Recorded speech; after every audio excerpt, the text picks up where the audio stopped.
Welcome to the Slop Farm. Enjoy the video. You begin by patching the browser. Update Chrome now and enable automatic updates so future fixes arrive without you. Once done, sign into your Google account and turn on sync with a custom passphrase to protect synced passwords and bookmarks. Make sure to enable background app refresh so updates install even when idle. These steps reduce exposure to known exploits and ensure your profile settings travel securely between devices. Do this first. It establishes a trusted foundation for the deeper controls that follow.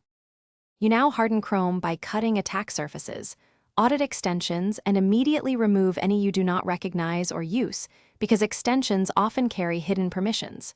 Next, enable enhanced safe browsing and block third-party cookies to stop trackers and phishing risks.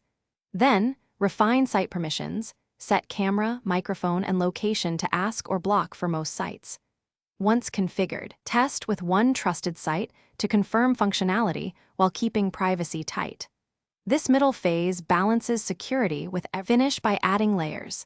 Enable OS-level lock or a browser passcode, turn on two-factor authentication for your account, and use a reputable password manager to generate unique passwords. Once done, review site exceptions and export important bookmarks safely. If you encounter issues, extensions misbehaving, sync errors, or broken page rendering, try disabling recent extensions first. Then reset Chrome settings or create a new user profile to isolate the problem. That troubleshooting tip usually restores a secure, working setup quickly. Thanks for watching. Consider subscribing if we helped you today.